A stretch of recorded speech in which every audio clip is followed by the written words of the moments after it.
Dith da onan hagol and welcome to Kresen Kernow in Redruth. I'm Tiffany Truscott from BBC Radio Cornwall, delighted to be here for this virtual Gof Awards to introduce those people who are connected with the event. And first of all, this amazing building, we will introduce Deborah Tritton, who is the project lead at Kresen Kernow. Thank you, Tiffany. Hello and welcome to Kresen Kernow, Cornwall's Archive Centre. We're delighted to welcome these virtual awards here today and to have the Gorseth represented here as well. We're in Cornwall's Archive Centre, home to 1.5 million records dating back 850 years, as well as the extensive Cornish Studies Library collection of over 60,000 books and pamphlets. We're situated in this really beautiful converted former brewery in Redruth. And you can see echoes of its heritage all around you with the cast iron columns and the granite flagstones which were part of the cellar here. It's a really amazing building and we are really delighted to be able to have the awards in it today. We're also especially pleased because we have a special temporary exhibition on at the moment which brings together 4 historic Cornish play scripts for the first time in centuries. The exhibition unites the Cornish Ordinalia, the creation of the world from the Bodleian libraries, and the life of St Meridoc and the life of St Cay from the National Library of Wales. And it's the first time these documents have been together, and we're really delighted to be able to host them here. The exhibition is part of a series of celebrations, which also includes performances by the Hall for Cornwall and a special performance of the Ordinalia in St Just in September. I'd now like to introduce Kim Cooper, who is the library officer. Thank you. We're really pleased to welcome Gof Kernow to Kresen Kernow today to celebrate the award winners of the Gof competition. The Archives and Cornish Studies Service, first based at the Cornish Studies Library and now at Kresen Kernow, have been pleased to support the awards for a number of years. We've acted as reviewers, we've hosted meetings, and we've also been the centre for exchanging books between the different readers. COVID-19 put a stop to a lot of that interaction, so we're so pleased to be able to welcome everybody back virtually today to Kresen Kernow. And we're really looking forward to next year to being able to host a proper ceremony and seeing all the lovely books and the winners. So thank you very much and congratulations to all the nominations. These awards wouldn't be possible without a huge amount of organisation behind the scenes. So I'd like to welcome Pat and Gareth Parry, who are the co-organisers of the awards. I gwerthu pris, hem an nesaf leden, mae rhywg an baras Covid-19 goderi ac antrefedd usius rhag ordenorion ha radiorion piwaso holir an gof, ha rhag dilorion ha autors an librohenwys. Cepa ha rhag Meur a dus erol, resoddyn ar dichtiag. Dilorion hag autors rei besias ag an sgoddia in Hwyresig, Hanni re alles miska an Brassaran ag an radiorion arta an Fledden ma. Kinslemen un radior a Eliastin liver the radior arol. Drefed Lias a hanan the omvetia in Fenwch the briswethio erol. An Fledden ma res o then prederin nebus moi adroddodo. Bitagins, gan squares Creseno bichan in Penzance Redruth ha Llansteffan, hag ober de wisig gans jus erol, near alles cavos tri daswell and zerchek, pumoi, rag all and etek ha dau ugens liver, aver dan vonissim. Quia rag cloes the worth kes ordinorion and classes o tocha and livro aver daswellis ha henwys genen. Dalch ha qualita a lias another o specially da. Plesor bras o the all and paraholier radia and rema mes ina benet the Gareth hadim a was bos thine publiven and ober in Tanis a Geri and Fardello Kefrinek na. Okay, so sadly this has been the second year that COVID-19 crisis has disrupted what is usually a regular occasion for the organisers and readers of Gof Kernow's Hollier and Gof Publishers Awards, and the authors and publishers of nominated books who we would normally have the pleasure of joining us on this sort of occasion. But like many other people, we've had to adapt. Fortunately, publishers and authors have continued to support us enthusiastically, and we were also able to involve the vast majority of our readers again this year. Previously, books could be passed from one reader to another, since many of us met regularly on other occasions. This year needed a little more thought, but with small hubs in Penzance, Redruth and Launceston, and sterling efforts by individuals, we managed to get at least 3 independent reviews for all 58 books that were submitted. Now you will shortly hear from the class coordinators about the books we reviewed and nominated. Many of them are of an exceptionally high standard in terms of both publication quality and content. Reading these has been a real pleasure for all the Hollier team, especially for Pat and me, since we have the excitement each year of opening those mystery parcels and exploring what books we're going to be able to read this year. I'm now delighted to welcome the Grand Bard of Gorsedd Kernow, Elizabeth Carn Melenik. Whereas Tiffany. Dinach, then solemnly to Warlinen Ma, my hrenni declaria, Guarionen, Puazo, Gorsedd Kernow, Holliw and Gof, rag Delorian, Duviel onen Warnugans, rag Lifro, Dillis, Duviel Hagugans. Rezo then for Sacia, Agantonio, Solemnia and Puazo Warbath, Kipar Hago and Kaz, rag Meur Errol, then Tervin Ma. Bit agains, Veris onni, the Givuya, Colrianzo, Agan Autors, ha Delorian, ha Henna, in Kerhineth Splanba, a Kresen Kernow, in Redruth, Kapar, hag Igantaulo, Derowell. Welcome to this virtual ceremony where we will announce the winners of the 2021 Gorsedd Kernow Hollier and Gof Publishers Awards for books published in 2020.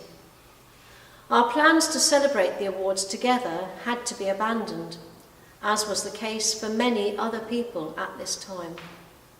However, we are determined to celebrate the exceptional achievements of our authors and publishers, and to do so in the impressive surroundings here in Kresen Kernow, in Redruth, as originally planned. Puazo, Hollier and Gof, Blythiniac, avu sordies naunsic cans waitek hapes warugans, rag lifro dillis naunsic cans himthek hapes warugans.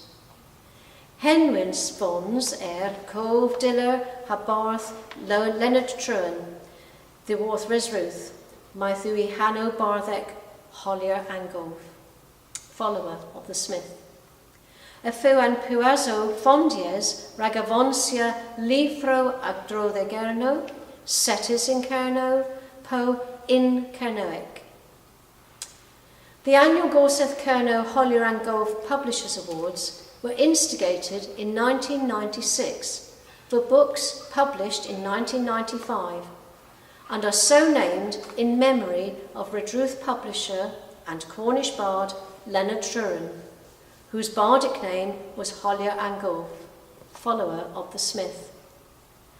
The awards were established and are organised by bards of Gorsedd Kernow to promote books about Cornwall, set in Cornwall, or in Cornish. Kresen Kernow, Brewarias Ran Bozek, in restaurants and Puazo, nans yw lies bledden. Mes hem, yn kins a tro, bos then chons, they sinsi and warfos arbenig ma, ingresen knoweth. Hui reg Lewis, the worth Deborah Tritton, ha Kim Cooper, bos hema Prieswaith arbenig, inwedd rac Kresen Kernow, a was the warfos than Keith Pries, hal disgweddians and mamsgrifo Kresen Kernow. Nepith arbennig rag dus a Kernow. Kresen Kernow has played an important role in the organisation of the awards for several years, but this is the first time we have been able to hold this special event at the new centre. As you have heard from Deborah Tritton and Kim Cooper, it is also a special occasion for Kresen Kernow, as it coincides with the exhibition of the early Cornish manuscripts, a celebration for the people of Cornwall. Pes da onni de allos solemnia ag yn sgriforion a mamsgrifo avar ma gans ober an autors had delorion a heddiw war Bardh. Solemnitas gwir a lien Kernowic int free. We're pleased that today we can celebrate both the work of the writers of these early manuscripts together with the work of today's authors and publishers.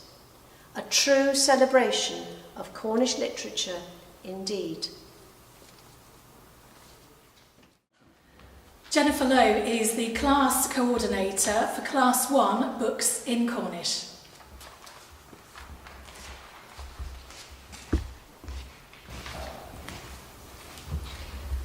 Wel, Martha's Dow gwelys yn lyfro yn clas ma, yn flwyddyn ma.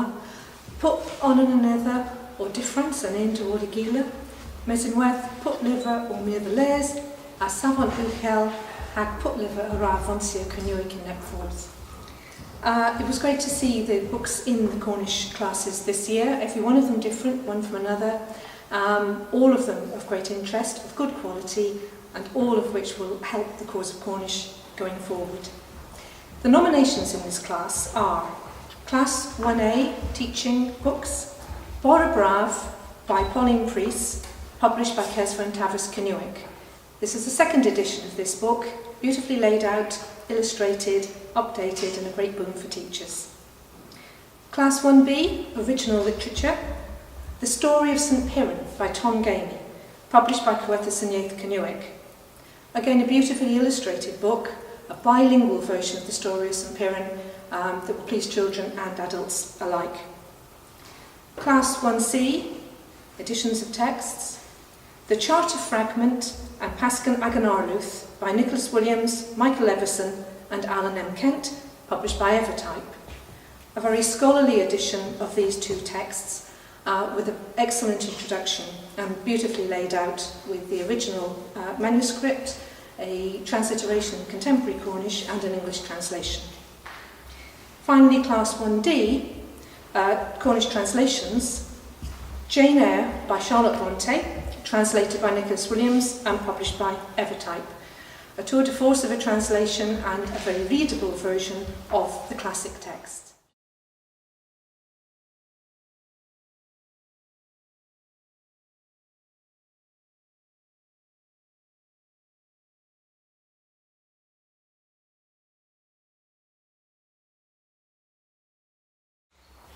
Emma Jenkin kindly stood in this year for us as class coordinator for Class 2 books for children. Unfortunately, she can't be here today. I think she's camping, so I hope the weather's okay where she is, but she sent a report. Class 2 is divided into 2A, books for children of primary age, and 2B, books for young adults. There were 2 nominations in 2A this year. Seal Girl by Elspeth Stevenson, published by Wherryvale Press. It's a book for older children in this within the category about a selkie, a spirit that can take the form of a seal or human. The story is set in West Cornwall with instantly recognisable places and plays with ideas about mythology, fate and science without marring the narrative. Emma and her daughter were absorbed by the story. The Sleeping Garden is a large atmospheric hardback by author and illustrator Sarah Hewitt, published by Mabacron Books, which tells the true story of the lost gardens of Heligan, fallen into disrepair during the First World War and now lovingly restored. The illustrations are glorious and the overall quality of the book superb. The winner of Class 2A is The Sleeping Garden by Sarah Hewitt, published by Mabacron Books. There was only one nomination in 2B, Books for Young Adults, this year, and it wins the category. The book is Arthur's Kingdom by Rosie Morgan, published by Liscaret Creations. It's the final book, book 4, in a series about Arthur Penhaligon, a young man who swaps his skateboard for Excalibur and with his group of friends experiences time travel and all kinds of adventures in an Arthurian setting. Emma admits to thoroughly enjoying the book, as did her teenage daughter, who couldn't put it down. Hollier readers felt it well deserved to win. Jennifer Daniel is the class coordinator for Class 3, Fiction for Adults. Hi, well, we had a very good entry for this year's fiction classes, 16 in all, and generally speaking of a very good standard. Most of them were a pleasure to read, each one in its different way, and some of them were really outstanding. In fact, it was not easy to list limit the number of nominations in each of our 2 fiction categories. So this is a very brief summary of the 7 books we have nominated in the 2 categories. First, the literary fiction group, Class 3A. We've nominated 3 books for this. The Dead of Winter, a contemporary take by a well-established novelist on the classic whodunit novel with an extra twist involving a famous film star and set in the castle of St. Michael's Mount, competently written, very entertaining. The second one is The Golden Rule by Amanda Craig, a well-known writer who competently blends social realism, a Beauty and the Beast romance, and an exciting thriller, competently written and engrossing. And then we come to Through the Granite Mirror by Pauline Shepherd. This is a little gem of a book, beautifully written, firmly based in the speech and customs of West Penwith. I very rarely use the word unique, and I hate it when people use it wrongly, but in this case I will use it for this book. And so it gives me great pleasure to tell you that the winner of this class, literary fiction, is Through the Granite Mirror by Pauline Shepherd. Secondly, we come to the second section of the fiction class, which is what we're calling general fiction. First we have House of Trelawney by Hannah Rothschild. This is a really entertaining book. You plunge into this nice fat book thinking, oh, this is going to be like Cold Comfort Farm. And then, oh, it may be more like The Pursuit of Love. But it is not a pastiche, it's broader and more varied. In either of those, it's a real pleasure to read. Then we come to Isles of Silly Folk Tales by Mike O'Connor. This is an addition to the History Press collection of stories of Cornwall, told by the well-known bard in the person of Anthony James, the roll teller, who wanders around the islands entertaining his audience with traditional tales. Next comes The Locket by Ruth Saberton. This is the companion novel to Ruth Saberton's The Letter, equally competently written, moving and effective, firmly set in a small Cornish village during and after the First World War. And last we come to Weathering the Storm by Catherine E. Smith. This is book 7 in the popular Coming Back to Cornwall series. Well written, entertaining and involving, securely based in St. Ives, bringing to a satisfactorily happy ending the stories of the characters. And from those 4 books, with some debate, we have chosen The House of Trelawney by Hannah Rothschild, published by the Bloomsbury Publishing, as the winner of this category. Frank Blewett is the coordinator for drama and poetry, unfortunately not able to be here. Sadly, there were no entries at all for drama this year. COVID-19 restrictions may have impacted on the number of plays written and certainly on the number that were performed. So we look forward to more entries next year. 4A also had a small number of entries, 2 entries in fact, both worthy of consideration, but only one was nominated and thus wins the class. This is Invisible Borders, an anthology of women's writing from Cornwall, under the headings Journey, Body, Wings, Voice and Transformation, with poetry and some prose contributions, including a poem from former Hollier and Gof Prize winner Catherine Stansfield. The volume, which contains several poems with powerful and in places disturbing image and language, was edited by Linda Cleary and published by the Hypatia Publications. There were 23 contributors to this publication, and we look forward to reading and reviewing future contributions from these writers.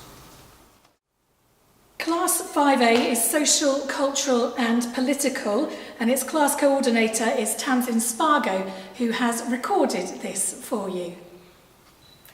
It's my pleasure to present the outcomes of Class 5A, Social, Cultural and Political History.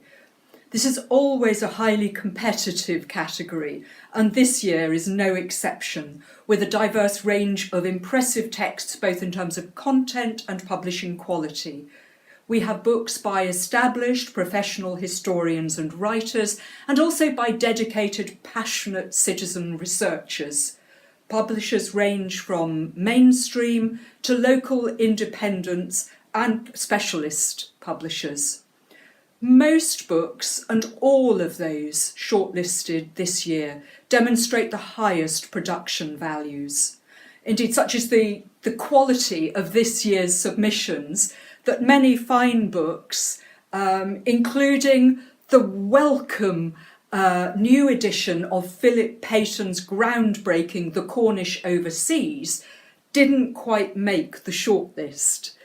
Our shortlist this year comprises The Real Voices of Port Isaac, produced by the Port Isaac Heritage Trust. This book captivated readers with its realisation of a tagline, "Everybody has a story to tell about their life." This attractively produced book presents a multi-voiced oral history of the village, accompanied by fine images telling tales that offer glimpses of the real life of St Isaac and his people. The Miner with a Camera by Clive Benny, published by Wheelhawk Productions, is our second shortlisted book.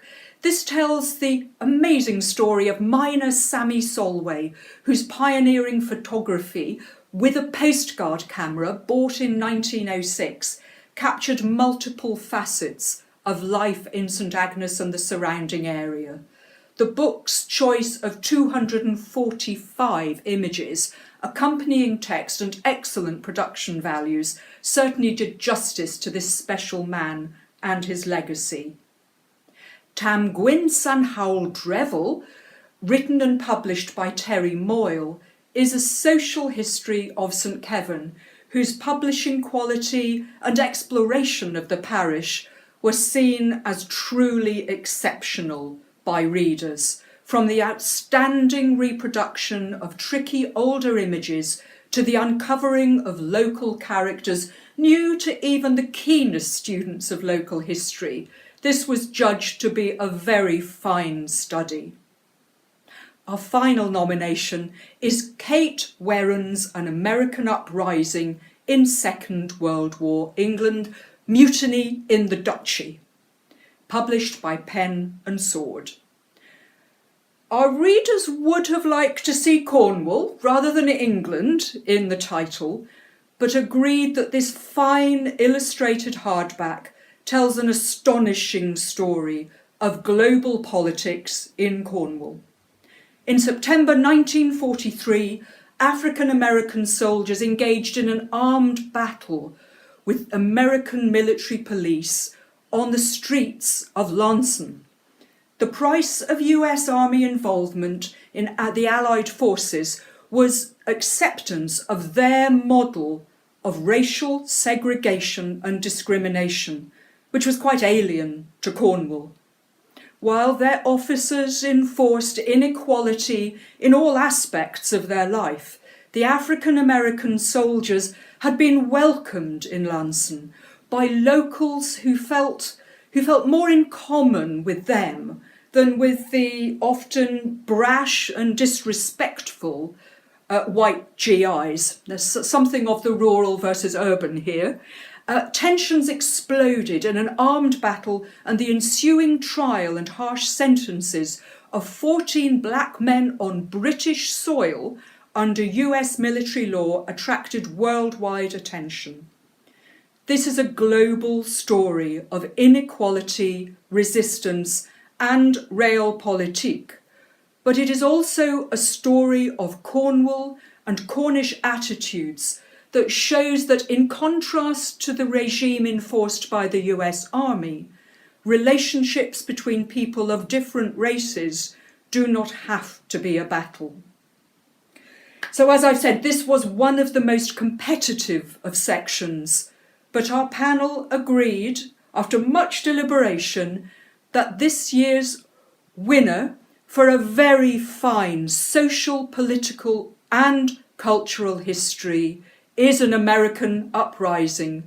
So our nomination and our winner in this category is for Kate Werran and Pen and Sword. Ivor Corkhill is the class coordinator for Class B at the Hollier and Gof Awards. That is Science, Environment and Industrial Marine. There were just 3 entries in this class this year, but all 3 books were of excellent quality. The first book was Up Along and Down, the Redruth and Chasewater Railway. This book was written by Eric Rabjohns and published by the Trevithick Society. As usual, publications from the Trevithick Society are certainly of a high standard. The author has studied and researched the railway over a number of years and produced a new publication containing an interesting historical collection of stories and old and hitherto unseen photographs of this interesting mineral railway. The book tells of the transport of ore from the mines down to the ships at Devon. Again, a lovely, interesting read. Second book was HTP, written and published by Philip M. Hosking. This book is a fine account of the work of the very popular Cornish company. If you're old, long in the tooth like myself, then you will remember this remarkable company because HTP was everywhere on vehicles and buildings. Local historians will love to reminisce over the stories related in this well-produced book about a company that became a household name. The third book, A Flora of Cornwall by Colin French, published by Wheel Seaton Press. This book summarises the work made over many years by a dedicated group of botanists. Deborah mentioned that there are 500,000 books here at Kresen Kernow.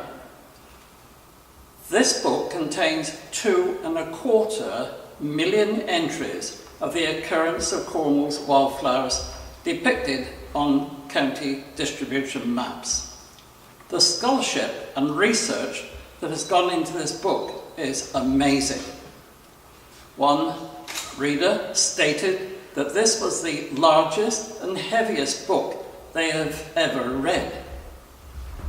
There were 3 proofreaders, one of whom read it 5 times. The reference book is destined to be an invaluable tool for botanists, ecologists, conservation bodies, and importantly, our planners, faced with the task of meeting the government's demanding housing requirements. The publication is well produced, which reflects the high cost price, but this book is a book of value. This outstanding book receives the class nomination and recommendation for the award of the Federation of Old Cornwall Society Hollier and Gof Trophy. Time now to hear from Hilary Payne. She's the class coordinator for classes 5C, which is Leisure and Lifestyle, and also 5D, a memoir. Dohadjith da Pubonan. Hello everyone. Class 5C, Leisure and Lifestyle. There were 4 entries in this class, and 2 of these received nominations. In alphabetical order, the first is 70 Colourful Years, written and self-published by Andrew Dello. This is a very attractive little book, charting 70 years of the Foy River-class dinghy. It is an account of the details of the boats themselves, the races and rules, and personal anecdotes and memoirs. It is full of colour photographs. The account, both written and photographic, is very well presented and full of information. The second book is Cornish Waves, written and photographed by Mike Lacey and published by Waves Gallery. The quality of the photographs, many taken inside the wave, is superb, and the skill and patience of the photographer cannot be doubted. The book is subtitled Chasing Perfection, and Mike Lacey seems to have achieved this. It is not just a book of photographs. There are also fascinating accounts of stories that accompany some of the photographs. The winner of this class is Cornish Waves by Mike Lacey, published by Waves Gallery. Class 5D, Memoir. There were 2 entries in this class, and both received nominations. Dark Salt Clear by Lamorna Ash, published by Bloomsbury Publishing, is a book about the author's move to Newlyn from London and her mission to reacquaint herself with her family heritage and to learn about the workings of the fishing industry in Cornwall, specifically Newlyn. There are many anecdotes and insights into the life of the Cornish fishing town and its characters. It is an interesting and entertaining book, full of expressive prose, but also historical details and facts about the industry. Second book, The Wild Silence by Raina Wynne, published by Michael Joseph, is a sequel to The Salt Path, relating how Raina and her husband Moth adjusted to life in Polruan after their epic coast path walk, the events which led them to a new home, and finally a gruelling walking trip in Iceland. It deals with the issues of trust and confidence based on their former experiences. It is a very emotional account which involves the reader totally. The winner of the class is The Wild Silence by Raina Wynne, published by Michael Joseph. You can now hear from Steve Penhaligon, who's talking about Class 6, Booklets.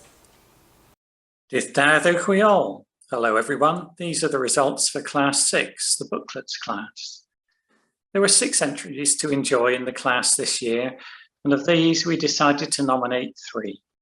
Before announcing the winner, I will say a little bit about each book. Taking them in alphabetical order by title, the first nomination is Above the Tin Stream, written by Mike O'Connor and Barbara Griggs and published by Lingham House. You'd never guess it from the title, but this is a book about a book.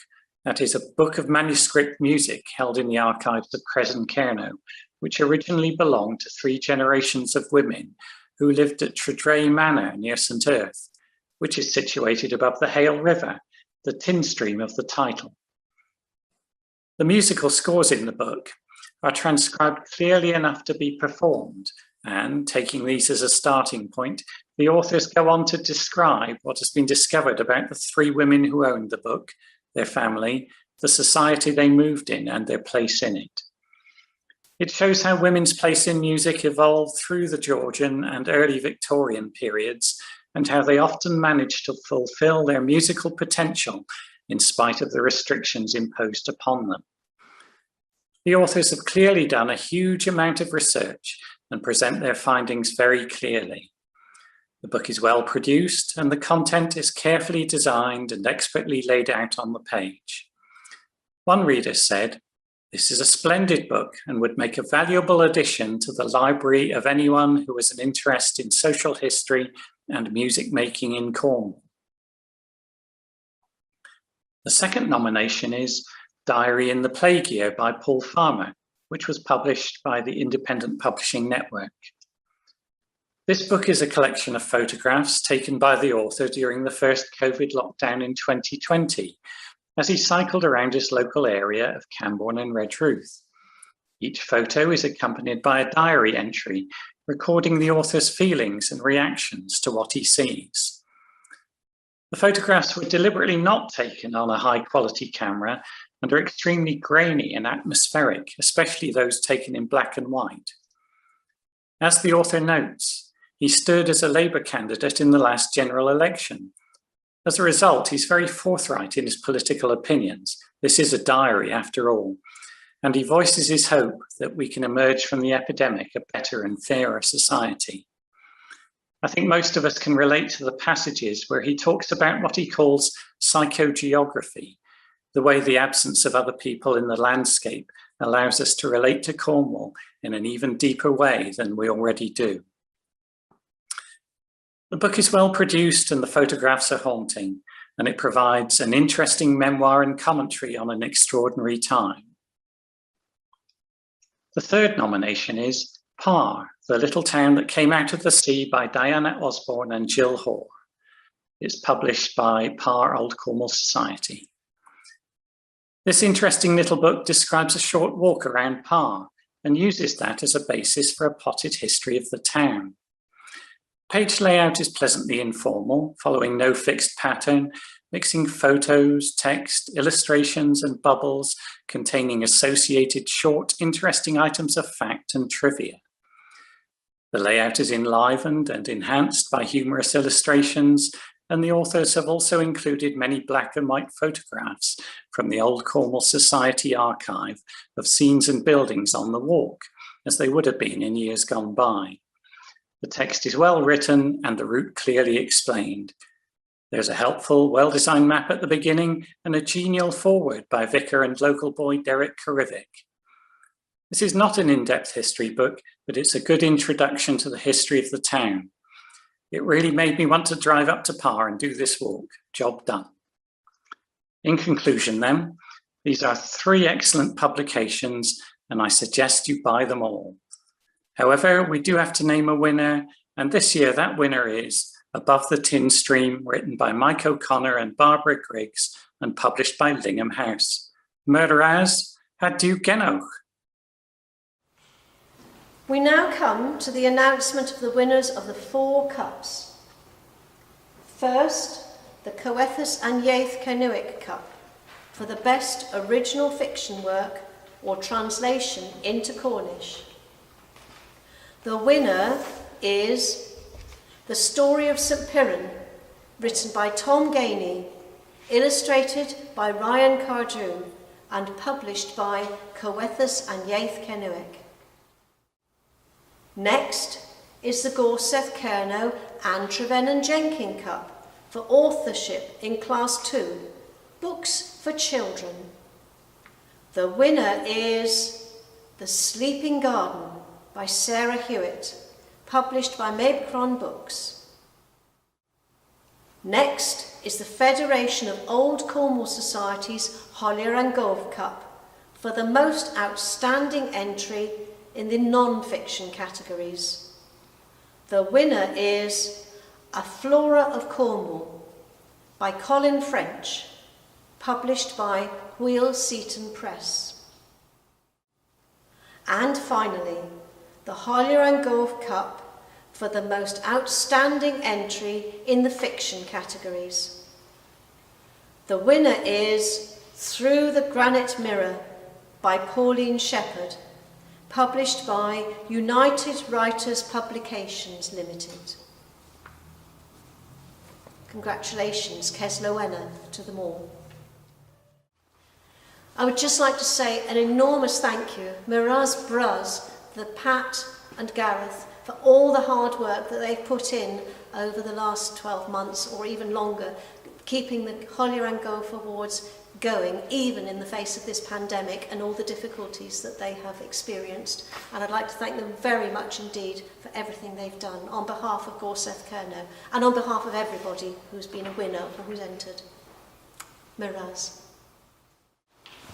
Well, to conclude this special occasion, we'd like to thank all of you here for your contributions, not just this afternoon, but throughout what we've come to call the Holier Year.